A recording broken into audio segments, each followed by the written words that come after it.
My dear students, सो आज के इस सेशन में हम पेपर क्रोमेटोग्राफी के बारे में पढ़ेंगे। तो लास्ट वीडियो में हमने already thin layer chromatography and column chromatography discuss किया था। So in today's session we are going to discuss about the paper chromatography. Okay बच्चों, so paper chromatography is a type of partition chromatography. So इस chromatography से हम कोई भी organic compound identify कर सकते हैं, सेपरेट कर सकते हैं एंड प्यूरिफाई कर सकते हैं। So this is one of the latest technique to identify, purify and separate the any organic compound. तो सबसे पहले हम इसका प्रिंसिपल देख लेते हैं। जनरली क्रोमेटोग्राफी में दो फेजेस होते हैं, एक होता है स्टेशनरी फेज एंड अनदर होता है मूविंग फेज। सो बच्चों, generally stationary phase are solid और लिक्विड स्टेट में होता है और moving phase are generally liquid और गैसियस स्टेट में होता है। So the principle of this chromatography is what? So generally moving phase will run over the surface of stationary phase. तो मैंने ऑलरेडी TLC में आपको बताया था इसका प्रिंसिपल किस तरह से वर्क करता है। सो आप एक बार जाके वो वीडियो देख सकते हो। So moving phase are generally percolates over the stationary phase and we can separate the different organic compound. So आज के इस वीडियो में हम देखेंगे paper chromatography. Okay, so this is a very important technique, paper chromatography.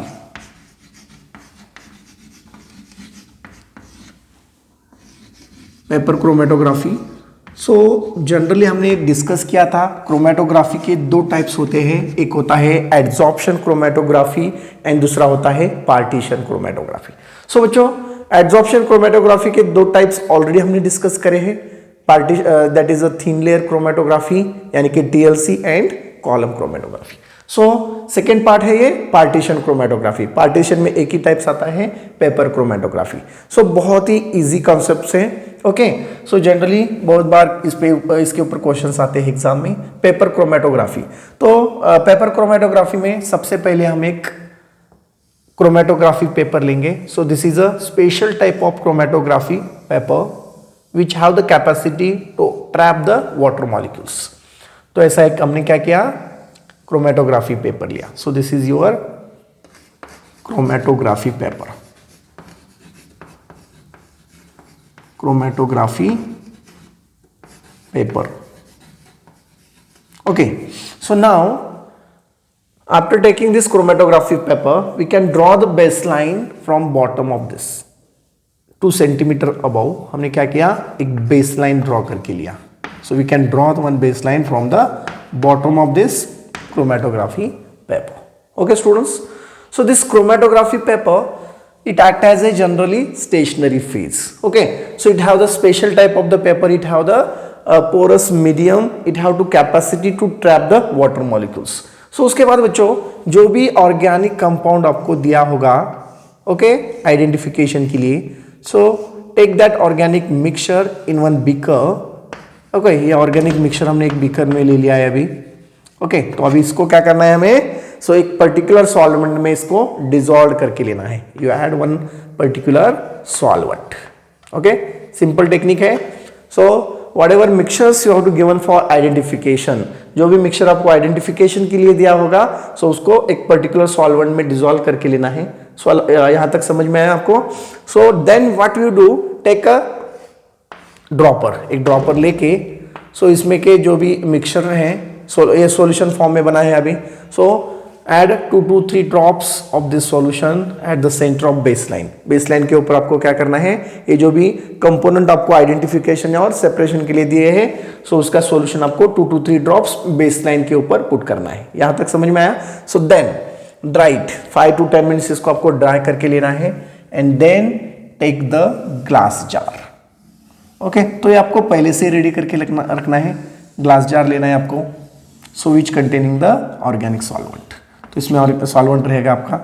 सो क्या करना है हमें अभी, ये जो तुम्हारा पेपर क्रोमेटोग्राफी है, पेपर स्ट्रिप है, so we have to keep inside the this glass jar. ये आपकी बेस लाइन यहाँ तक थी, यहाँ पे हमने मिक्सचर स्पॉट किया था और ये आपका सॉल्वेंट। ओके, सो यहाँ तक हमें सॉल्वेंट को ऑलरेडी पहले आपको फिल करके रखना है। So this is your glass jar. Glass jar बहुत ही सिंपल टेक्निक है। So this is your chromatography paper, chromatography paper. So बच्चों this chromatography paper act as a stationary phase, जो मैंने पहले ही आपको बताया था, सॉलिड और लिक्विड फॉर्म में होता है stationary phase. Okay, so this chromatography paper act as a stationary phase and this solvent, इसमें जो भी हमने सॉल्वेंट लिया है that solvent act as a moving phase. ये जो सॉल्वेंट है वो क्या करके एक्ट होगा यहाँ पे, moving phase. Okay, very simple technique this one, moving phase. Okay, यहाँ तक समझ में आया? So first we prepare the chromatography paper. Okay, draw the base line about 2 centimeter from the bottom, 2 centimeter अब आपको एक बेस लाइन ड्रॉ करके लिखना है। Then whatever component we have to separate that mixture we can dissolve in particular solvent and then put 2 to 3 drops at the center of this baseline, then dry it for 5 to 10 minutes. After drying आपको क्या करना है, एक glass jar लेके, so we have to keep this for long time. Okay, long time तक आपको ऐसे ही इस ग्लास जार में रखना है। So बच्चों जनरली क्या होगा इसमें, देखो प्रिंसिपल क्या होगा। So इस क्रोमेटोग्राफी पेपर जो है this act as a stationary phase and this solvent act as a moving phase, जो मैंने पहले ही आपको बताया था। सो प्रिंसिपल में क्या बताया था, moving phase will run over the stationary phase. Moving phase means a solvent. Okay, and this chromatography paper act as a stationary phase. So generally बच्चों क्या होगा इसमें, so this chromatography paper it have the special type of paper and it have the capacity to trap the water molecules. तो generally क्या होगा, जैसे हम इसे लॉन्ग टाइम ऐसे रखेंगे तो इसमें से ये जो सॉल्वेंट है, सॉल्वेंट ऊपर रन होते जाएगा ऐसे, the solvent will move run over the surface of this stationary phase यानी कि chromatography paper. Okay, so what happened, same case, whatever mixture we have to spotted here 2 to 3 drops, जो भी हमने mixture लिया था आइडेंटिफिकेशन के लिए, जैसे ही सॉल्वेंट ऊपर जाएगा उसके साथ ये जो भी मिक्सचर है so that also will run over the surface of this chromatography paper. Okay, so लेकिन this is a colourless form, तो हमें ये दिखेगा नहीं अभी, जब हम इसको बाहर निकालेंगे। So you can keep it for long time, after that you can remove this paper strip. So आपको इसको क्या करना है, बाहर निकालना है, सिंपल तरीका ये है। So take outside from the glass jar, ये आपकी बेस लाइन रही, यहाँ आपने स्पॉट किया था। सो dry this for 5 to 10 minutes. Dry करने के बाद इसके ऊपर आपको एक सॉल्यूशन स्प्रे करना है, दैट इज इंडिकेटर। सो आपको क्या लेना है यहाँ पे, iodine solution. So you can take the iodine solution और you can take the ninhydrin solution also, ninhydrin. Okay, कौन सा भी एक सॉल्यूशन आप इसके ऊपर स्प्रे कर सकते हैं। ओके, आयोडीन सॉल्यूशन इसके ऊपर आपको क्या करना है, स्प्रे करना है। Okay, you can spray the iodine solutions. Okay, spray करने के बाद आपको कुछ कलर स्पॉट दिखने को मिलेंगे because it is indicators. Okay, it can indicates the reactions complete और नॉट, और जो भी कलर इस कंपाउंड का रहेगा वो कलर आपको यहाँ पे शो करेंगे। ओके, तो जनरली बच्चों आपको ये और सॉल्वेंट का तो यहाँ पे स्पॉट ऐसे दिखेगा, जो मैक्सिमम सॉल्वेंट तो ज़्यादा ऊपर तक रन होगा, और यहाँ पे आपको कुछ ऐसे कलर स्पॉट देखने को मिलेंगे and that colour spot is your mixture spot. Okay, so this is your, तो मैं थोड़ा सा रब कर लेता हूँ। सो this is your solvent front, यहाँ तक आपका सॉल्वेंट रन किया है, सॉल्वेंट फ्रंट, इसको हम सॉल्वेंट फ्रंट कहेंगे।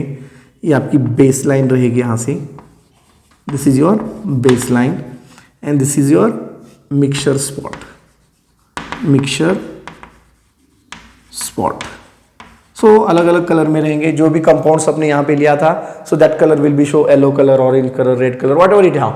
सो जैसे ही हम आयोडीन स्प्रे के ऊपर करेंगे so will show the colours.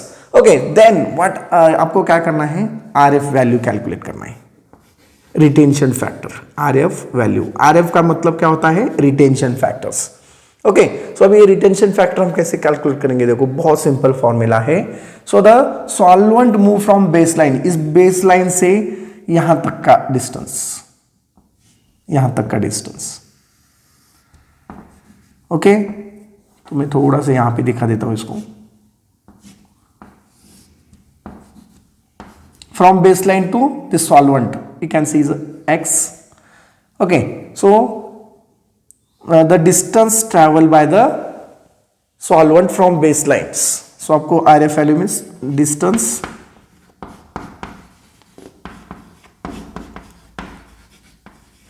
distance traveled by solvent from baseline, so इस बेसलाइन से आपका सॉल्वेंट कितनी डिस्टेंस तक रन किया है, divided by distance travel by the mixture, distance travelled bye mixture from baseline से आपका मिक्सचर कितना डिस्टेंस कवर किया है। RF means retention factor. So simple तरीका है आरएफ कैलकुलेट करने का। सो आपको जहां आपका बेसलाइन था वहां से आपका सॉल्वेंट कितने डिस्टेंस तक रन किया है, यहां से यहां तक का डिस्टेंस आपको मेजर करना है bye using scale. So you can consider it is x centimetre x, and from baseline से ये जो भी आपका स्पॉट आया है, colour spot, after spraying the iodine solutions, ये डिस्टेंस आपको मेजर करना है। So this is your y। तो क्या हुआ, x divided by y, this is your retention factor. So I hope everybody understand.